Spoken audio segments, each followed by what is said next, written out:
O'lkadagi aeroport bilan mashina bekatlaridagi nazorat kuchaytirilishi to'g'risida Transport va kommunikatsiya ministrligining matbuot xizmati bildirdi. Bu kabi harakatlar terrorizmni oldini olishga yo'naltirilgan. Tashqi nazoratdan tashqari radikal ko'rinishdagi veb-saytlarning yopilishi ma'lumotda belgilandi. Transport ministrligi xodimlarga aeroportlarda, avtomobil bekatlarida shubhali odamlar yoki jihozlar ko'rinsa zudlik bilan tegishli tadbirlar ko'rish bo'yicha tushuntirish ishlarini olib bordi. Unda hujjatlarni tekshirish, avtomobillar bilan tunnellarda kuchli nazorat olib borish aytilgan.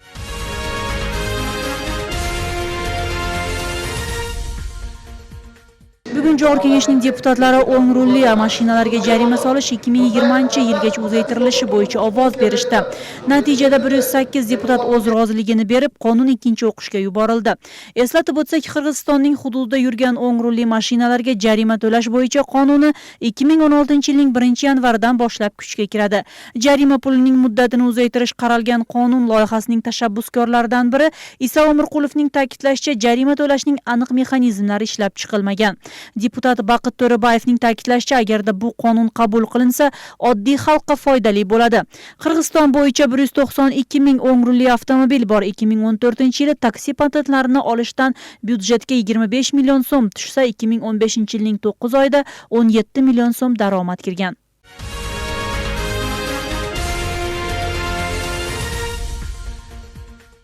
Davlat direksiyasi qurgan uylarning birinchi to'lovi 30% bo'yicha qoldi. Bu bugun O'sh shahridagi uy-joy komissiyasining ipotekaga beriluvchi uylarni bo'lishtirishga bag'ishlangan yig'inda ma'lum bo'ldi. Komissiya a'zolarining aytishicha, uyni oldindan narxning 30%ni to'lay oluvchi xodimgina ola oladi. Bu kabi ipotekaga uy olishdan bosh tortganlar ham bo'lmoqda. Ularning o'rniga ariza bilan murojaat qilgan boshqa davlat xodimiga uylar ipotekaga beriladi. Ipoteka asosida uy olmoqchi bo'lgan davlat xizmat xodimi narxning 30%ni to'lash kerak. Bu vaqtgacha birinchi to'lov qimmatligi aytilib, uyga muhtoj bo'lganlarning noroziligiga sabab bo'lgan. Shunga qaramay narx arzonlatilmadi. Turar joy komissiyasining qarori bilan bugun tegishli idoralarga uylar bo'lib berildi. O'rtada haqiqat bo'lishi uchun qur'a tashlandi. Har bir ishxonaga bo'lingan uyning soniga yarasha qur'a tashlanib, uylar aniqlandi. 278 kvartirani ошол шаардагы мекеме уюмдарга адамдардын санына карата бөлүштүп бергенбиз. Бүгүнкү күнү ошол эле үйлөрдү чейин карасак дагы ошол багы этаждар, подъездер, ар кандай учурлар бар да, ошого карап сөз болгондуктан андан көрөк биз бүгүн ушул шаардык мэриянын алдындагы турак жай комиссиясы жыйналып, биз баардык ошол 278 үйдү дагы этаждарын, багы 1 бөлмөлүү, 2 бөлмөлүү үйлөрдү мындай ачык айкын болсун деп чүчү кулак жолу тартуу жолу менен баардык мекеме уюмдарга кайрадан бөлүп бердик. Өзүңүз оглашение кыласызбы? Сүйүн шарт жазып турган. Демек, билим берүү башкармалыгында. Александр 20Б 32 номер 1 кабат. Билим берүү. Qur'a olishda xodimlarning ismlari aytilmadi. Unda korxonaning nomigina yozilgan. Bo'lingan uylarni har bir ishxona xodimlariga qur'a olish yo'li bilan ajratib beradi. Bilim berүү тармагы боюнча мына мен чучук улакты алдым. Биринчи кабат болсо биринчи кабат, үчүнчү болсо үчүнчү. Эми бул биз бөлүп бергенден кийин ошо жетекчилер өздөрүнүн коллективи менен чечет да, ким ошол үйгө ээ болот дегенчи. Komissiya a'zolarining so'zlariga ko'ra, uyni narxning 30%ni oldindan to'lagan xodimgina olishi mumkin. Shu sabab ipoteka asosida uy olishni rad etganlar ham bo'lmoqda. Ularning o'rniga ariza bilan murojaat qilgan boshqa bir xodim uy olishi mumkin. УГД город ош жолдор башкармалыгы баш тартты, себеп 30%ны алдын ала төлөнгөн деп болду. Ош ТЭЦ ишкана 500 метр бөлүнгөн, ошонун үчөөгө комиссия протокол түзүп берди, 2 адамга сунуш болгон жок. Ошого окшон азыр дагы бир 4-5 гана мекемелер бар. Бизге кат жолдошту. Ошо кат ашкан үйлөрдү бизге азыр 28 ишкана мекеме толуктоо менен азыр дагы сунуш берип атат. Бул Оштардын мэринин атына арыз менен кайрылышкан. Азыр турак жай комиссиясы ошону карап макулдугун берип атат, бирок анын дагы мүмкүнчүлүгү карап иш бөлүнүп бапарылат. Ayni damda 3 ishxona ipoteka asosida uy olishdan bosh tortib rasmiy ariza yuborgan, lekin birinchi to'lovini to'lash imkoni yo'qlarning soni bundan-da ko'p bo'lishi mumkin. Sababi davlat xizmatlarida ishlaganlarning maoshi mazkur to'lovni berishga yetmaydi. Shunday bo'lsa ham birinchi to'lovning miqdori o'zgarishsiz qoldi. Bul bir 6 ayday qaraldi da, hurmatlilar.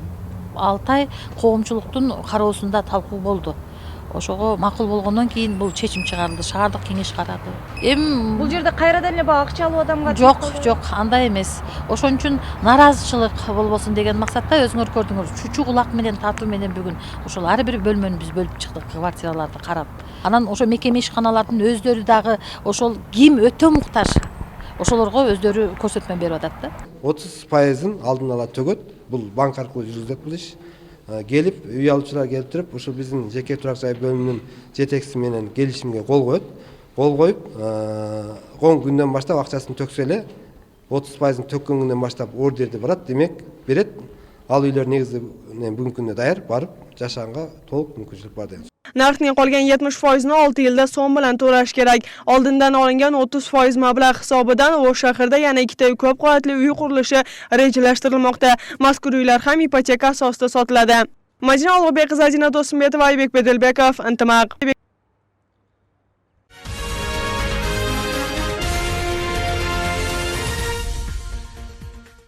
Qirg'iz ko'mir davlat ishxonasi elektr issiqlik markaziga laboratoriya tekshiruvidan o'tgan ko'mirni yetkazib berishini bildirdi. Ma'lumotga ko'ra, laboratoriya mutaxassislari olib kelingan ko'mirning kaloriyasi, tarkibiy xususiyatlarini tekshirishadi. Unga ko'ra, qora kecha konidan olingan ko'mirning sifati barcha talablarga javob berishi aniqlangan. Sarmoya va ko'mirning sifatini analiz qilish bo'limining rahbari Nadirbek Bekjanov Qirg'iz ko'mir ishxonasi qora kechadagi radiatsiya foniga alohida e'tibor qaratishini ta'kidladi. Ko'mirni elektr issiqlik markaziga olib kelgunicha Davlat ekologiya va texnika xavfsizlik bo'yicha inspeksiyasining mutaxassislarini chaqirib, radiatsiya fonini tekshirtiramiz, dedi u. Hozirda Qirg'iz ko'mir ishxonasi ko'mirning sifatini aniqlaydigan xususiy laboratoriya qurishni rejalashtirmoqda.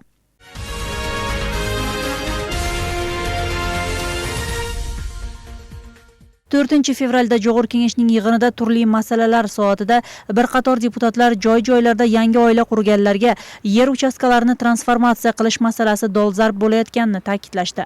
Bu haqda Jo'g'ir Kengeshning matbuot xizmati xabar qiladi. Deputat Muradil Madyaminov 180 ming aholisi bor Batken viloyatining Qadamjoy tumani ichki muhojirligi oz tuman ekanini aytib, bugungi kunda oila farzandlari uylanib, 2-3 oila birgalikda yashayotgan ko'rinishlar ko'p ekanini belgiladi.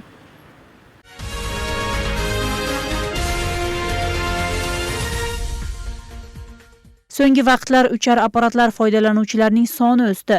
Bu jihozlardan ayrim hollarda jinoyatchilar ham o'z foydalariga ishlatishmoqda. Shu sabab Niderlandiya tartib soqchilari uchuvchi dronlarga qarshi choralar ko'rishga majbur bo'lmoqda.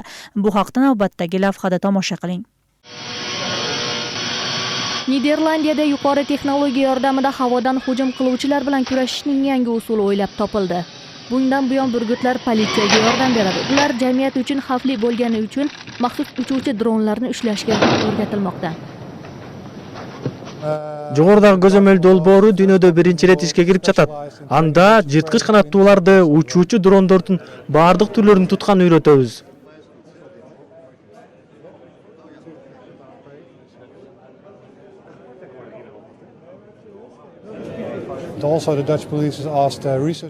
Полиция кызматы Атайын институттун адистери менен биргеликте бүркүттүн курч тармактарына изилдөө жүргүзүшкөн. Учурда биз канаттуунун коопсуздугунун үстүндө иш алып баруудабыз.